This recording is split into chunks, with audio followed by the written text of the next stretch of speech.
it's Carly from Improving Birth Abbotsford with another video for our 25 Days to Question Your Induction series for 2018. So in our last few videos, I've touched up on our Perinatal Services BC statistics for Abbotsford Regional Hospital and let you guys know that Abbotsford Regional Hospital has the highest induction rate in all of BC. And in our other videos, I've talked about what informed consent is and isn't, as well as how research is conducted and the evidence-based practices, how they come into effect. I also talked a little bit about brain, benefits, risks, alternatives, intuition, now or nothing. If you missed those videos, go back and watch them. If you haven't sent them to anybody yet in your mom's list for expecting moms, do so. I encourage you all to share this with as many people as you can. Let's try to prevent the unnecessary inductions this holiday season and maybe save our hospitals a little bit of money, because inductions in a first-time mom can lead to 3 times the chance of having a cesarean, and cesareans cost our healthcare system on average for an uncomplicated cesarean $4,033 every cesarean. That's not including complications, that's not including the hospital stay. Vaginal birth is much cheaper, much more cost effective. Home birth is even more cost effective, but vaginal birth in a hospital is more like $1,000. So with our healthcare the way it is, and the way that we don't have a lot of money, we're understaffed, they don't have money to hire more staff, it might be a good idea just to reduce the unnecessary primary cesareans that are happening in our province. And this is how we can do it, by educating ourselves on when induction is needed and when we can ask questions. So that's what this book is about. It's called Why Induction Matters by Dr. Rachel Reed.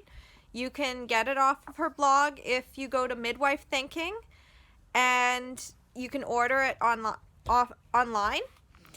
I got mine off Amazon, but I don't know if they're still doing it. Every time I try to review this book, they say this is not yet available in your country. So maybe they ran out of supplies, or they went through a different supplier and that supplier is no longer available. But if you want this book, I encourage you to get it. It's tiny. You can stuff it in a stocking or just put it under the tree as a tiny little extra.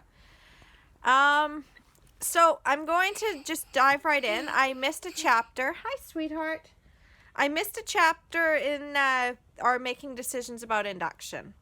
There's a whole part about the decision-making framework that I really, really want to get into before we move on in our series.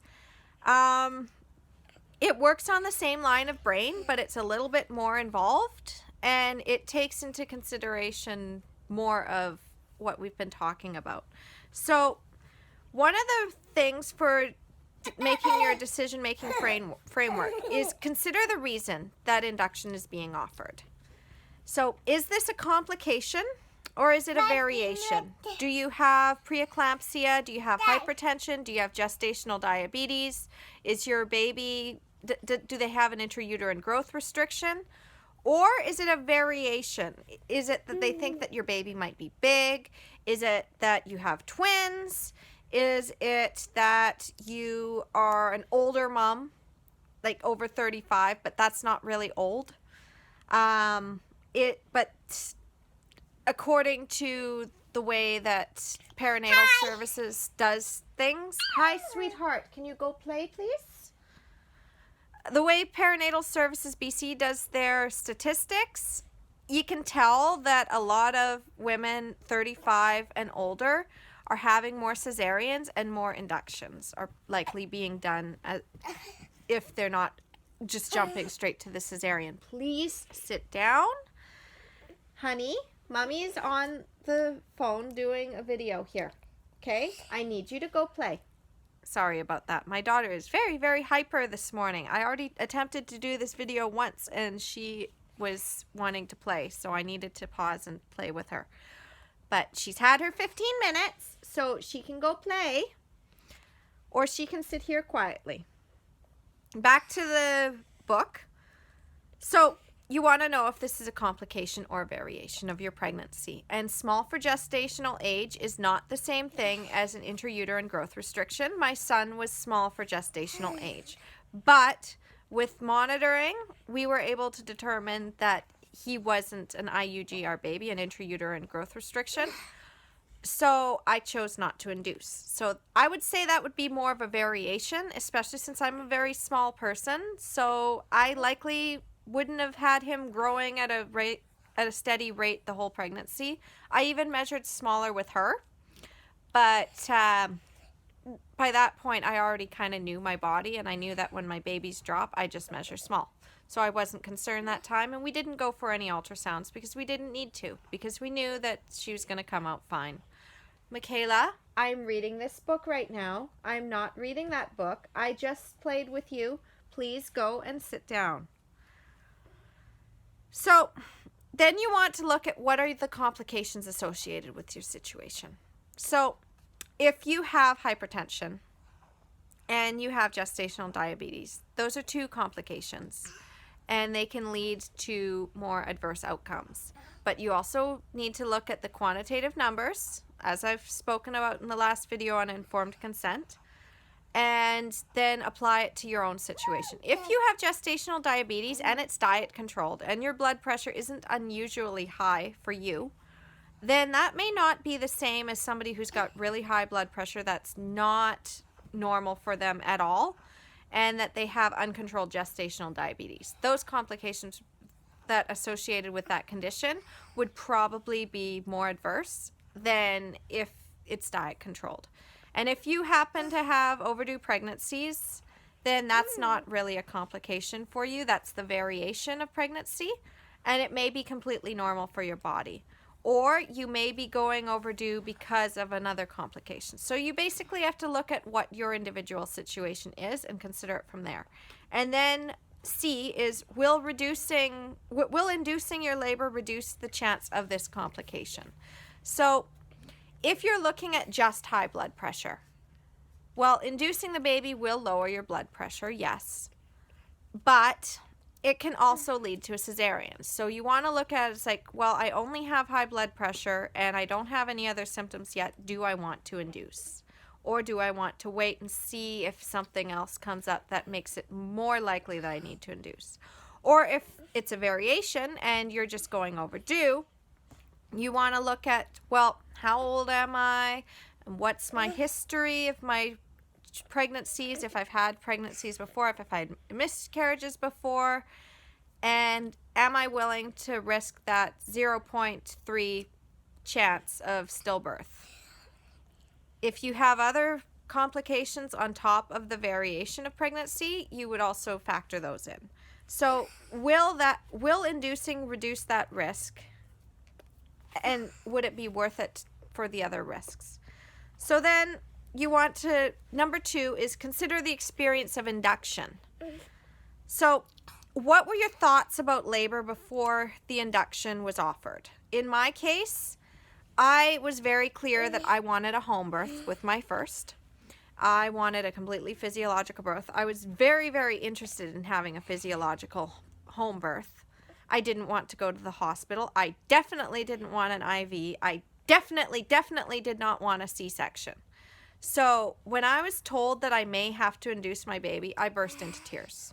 I burst into tears so hard. And I immediately called my doula and I said, I need you at this birth. I'm hiring you because I am terrified and I can't handle this right now. And I spent weeks terrified that I would end up having a cesarean. And back then, I was a first-time mom. I had never heard of Improving Birth. I had never heard of our maternity care system the way it was. Honey, sit down, please.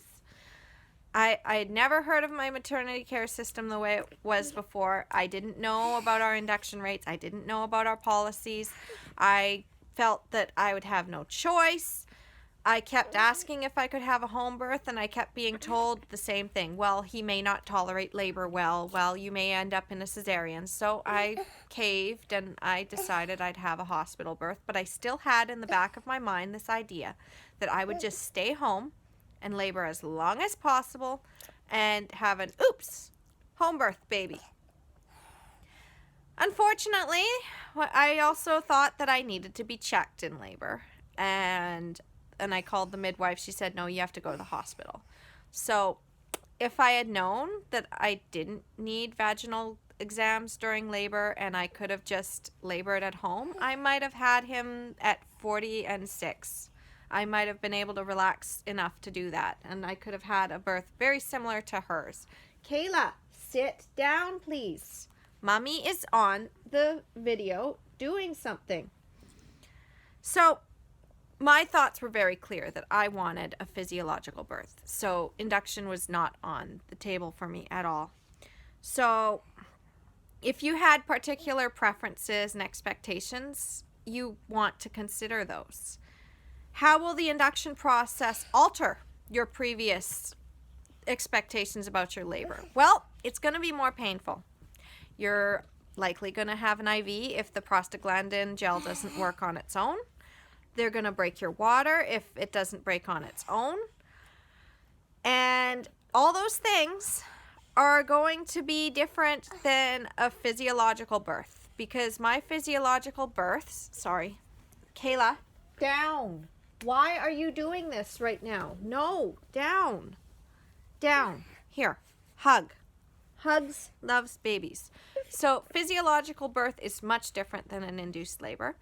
I knew I didn't want any drugs, so I knew that the induction would likely have me needing an epidural, which I really didn't want because, again, needle in the spine. I know a few women who have gone into labor with induction and not needed an epidural, but I also know that it's more painful, and I know that it's one of those things that's likely to happen if you really can't handle that level of contractions. I've heard that they are one on top of another. They are very much like transition, and you get no warning when they come on. I don't know if it's different depending on the different methods of induction, but I do know that it wasn't something that I wanted particularly. In fact, with my daughter with the prodromal labor, I'm like, I'm not going into the hospital. I'm not having any labor augmentation. I'm not getting an induction. I'm just going to wait for her to go back to... No, you're not getting frozen vegetables right now. You just had a waffle. You can wait. You can wait. I'm on the video. This is getting to be really difficult. So I'm just going to move on as quickly as I can. Kayla, please stop. Go sit down and play. You don't need to be up here right now. So you also are going to have more monitoring with an induced labor. So that's another thing that you really need to think about. What are the risks of induction in your situation? Well, if you're a first-time mom, like I said, you have a 3 times the chance of ending up in a cesarean for failure to progress or for fetal distress. It's because your body has not gone into labor before. It's likely to be more difficult. What are your thoughts on the alternative methods of induction? There are other options besides the oxytocin, which I don't like using that term because it's not real oxytocin, guys. Real oxytocin is what your body makes. This is called Pitocin or Syntocinon in the UK, they call it. I call it Pitocin or Syntocinon. I don't like to use oxytocin because it confuses people. People think that it's the same thing, and it's not. So if you don't want that, you can also think, well, maybe I'll just get the prostaglandin gel. Or maybe I'll just ask them to break my water. Now, they all have risks. Some people might even think, well, maybe I'll get the Foley bulb induction instead, which is basically a catheter to insert into the cervix, and then it dilates you. But they all have different failure rates. They all have different success rates, and they all have associated risks. There is no risk-free way of doing an induction. You can also try the natural methods, which is nipple stimulation, and don't do castor oil. Do not do it. Everything I've read has told me do not do castor oil. It comes with a lot more risk, and the baby could end up passing meconium because, plus, it's not going to be fun, guys. It's really not going to be fun. you're going to be sitting on the toilet, and it doesn't sound like you're going to have a bad time. I put something in the 25 days to question your induction, and I think I have one that says if you're going to use castor oil, you're going to have a bad time. I don't recommend it. Sex with an orgasm can also stimulate oxytocin. Anything that stimulates regular oxytocin and gets you relaxed could put you into labor if your body's ready to go. If you're high and not effaced at all, and you could still go into labor the next day.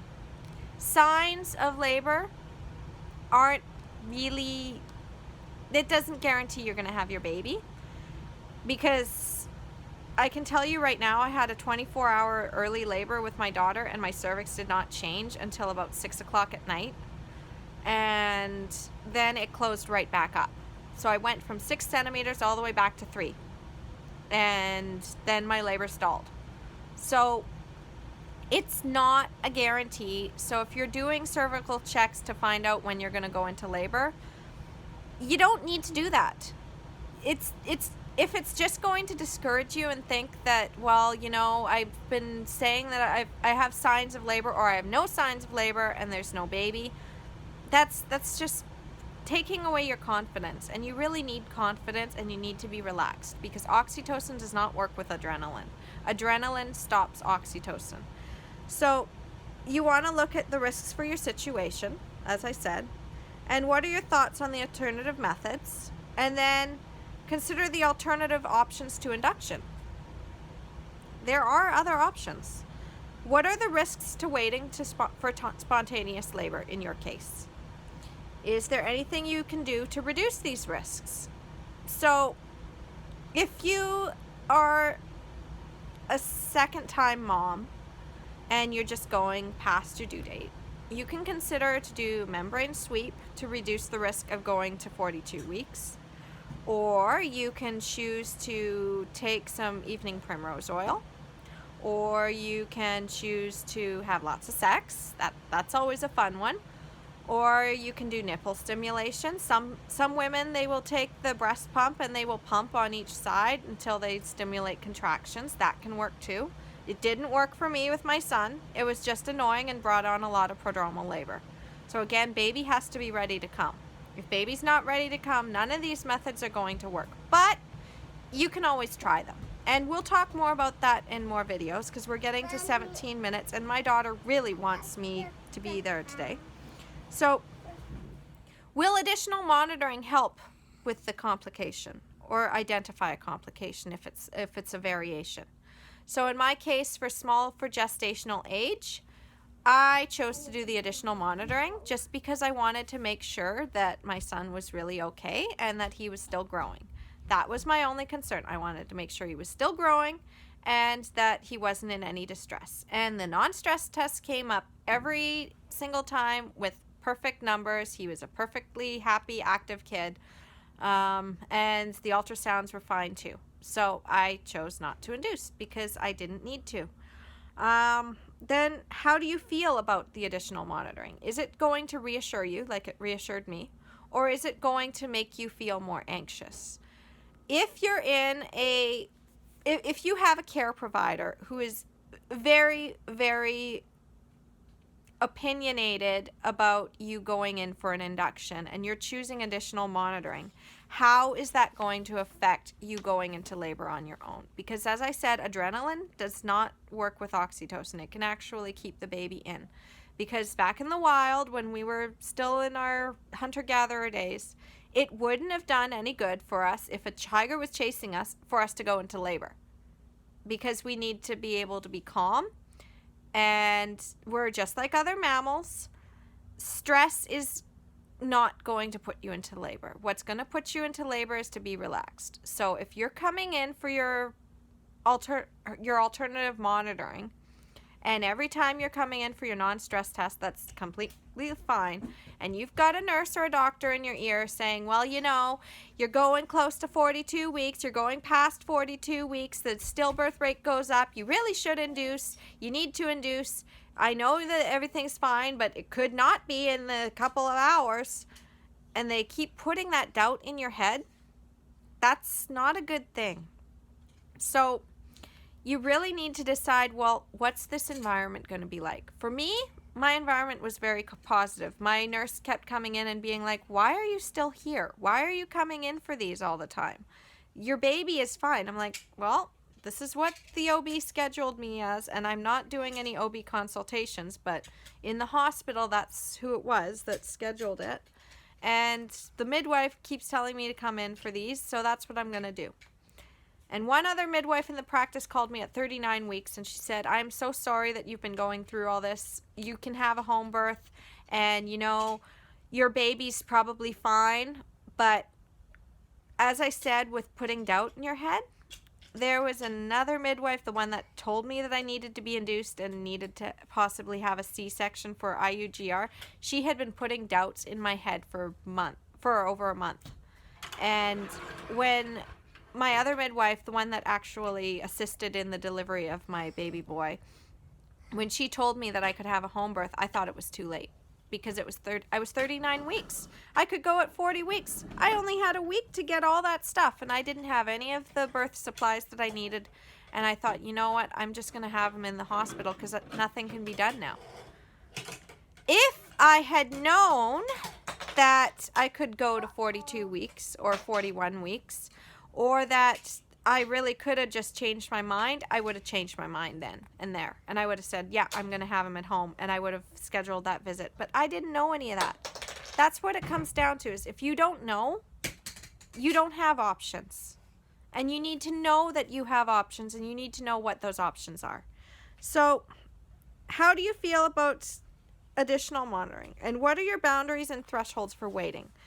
Are you comfortable waiting for 42 weeks?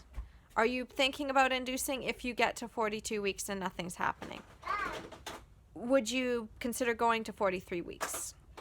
If there was a complication that developed in your hypertension and you started to get higher blood pressure than you already have, are you thinking about inducing? If your numbers stop being controlled with gestational diabetes, or you go past 39 weeks with gestational diabetes, are you considering induction?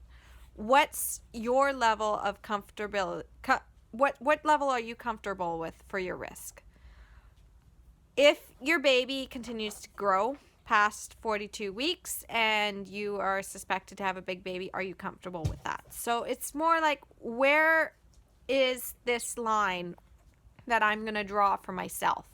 For me, my line was very, very, very clear. It was, if my son stops growing, and if he shows up negative on the non-stress test, then I will consider induction. Kayla, what's wrong? Your feet. Okay. Well, I'm almost done, honey. So then there's this last one. What support will you have from family and friends while you wait?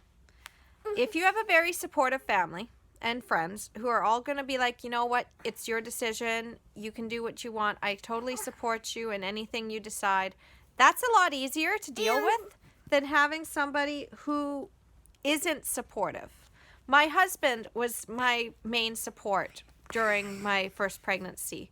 He said, look, whatever you want to do, we can do. I will read the book when I'm done my book. Kayla, I understand that you want... I understand, but I already spent 15 minutes playing with you before I started my video, okay? She really wants me off this thing. Okay, so I just want to finish up, though. So I didn't have much support. A lot of people were just telling me, well, you know, you should just have a hospital birth. And that's why I ended up ultimately choosing a hospital birth, which wasn't what I really wanted. I did it because everybody else was kind of talking in my ear and telling me what to do.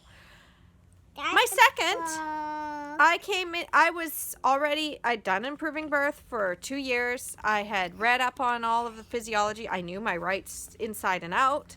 And I said, there is no way that anybody is telling me what to do. I am going to have this baby my way. And I ended up having her my way. But you really have to find your support people, because if you decide to not induce when they say, okay, you've gone past your due date, If you go onto an internet forum, there are a few people like me out there that will say, hey, it's fine. If you don't want to induce, you don't have to induce. Here is the list of rights for informed consent. Here's all the links. Here's my hashtag 25 days to question your induction. Here's all the information that you need. Check out these books. But there's only a few people like me. And then there's a lot of people, I was induced and it sucked, but I ended up with a cesarean, but it was probably a good idea because the baby was this, and the baby was big. Or, you really should just listen to your doctor. Stop coming on the internet forums. You really shouldn't listen to this person. And then they point at me and say, stop telling people what to do. And I'm not telling people what to do. I'm giving people information. But internet forums, unless you're going onto a physiological home birth type site to just get some support, and I just mean support. Don't get medical advice, just get support for your decision. You've already made your decision, so just get some support for it. Unless you're doing that, you're going to get a lot of people just telling you to just go for the induction, and it's not very helpful. And if you have a family member who happens to be one of those hyper anxious people who are like, oh, well, this could happen, this could happen, this could happen, turn off your phone. I had prodromal labor for 3 weeks with my daughter. And before that, it was just like very, very on and off false contractions, Braxton Hicks. So Braxton Hicks from 25 weeks and then prodromal labor for 3 weeks until I finally went into labor with her. And I turned off my phone because I was getting sick and tired of people like my mother and others that would be like, well, you should go in for assessment. I'm like, I have my midwife. I mean a doctor. Why do I need to see a doctor? Well, you need to be checked for dilation. I'm like, well, dilation doesn't prove anything. So I just turned off my phone. I had my phone off even when I was in labor, and my mother was still texting. And she was texting my husband because I wasn't answering my phone. And I had to get away from people to be able to labor because the stress of having to reassure everybody when you're trying to reassure yourself and keep a good headspace, it's not worth it.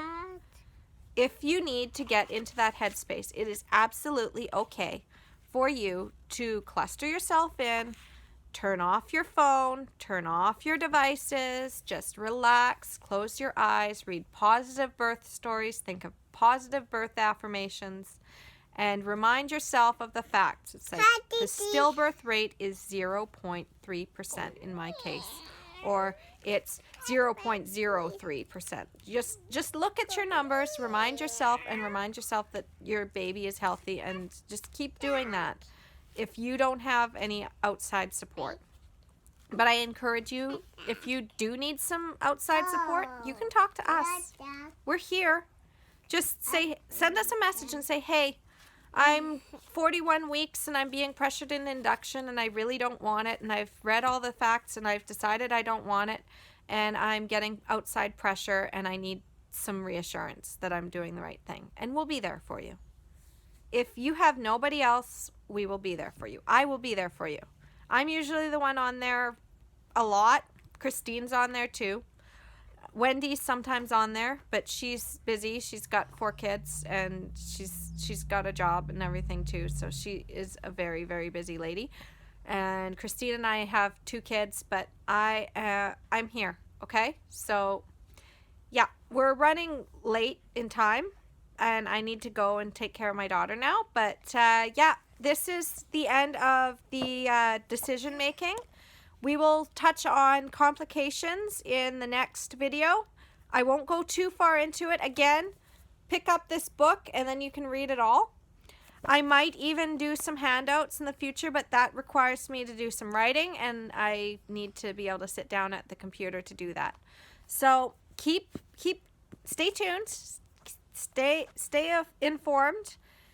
Check out Midwife Thinking because she's got a great blog. Rachel Reed does an amazing job breaking down the information so that's easy to understand. I read a lot about prodromal labor when I was pregnant with my daughter just to reassure myself. So Again, we'll see you next time. Have a good day, guys. Bye.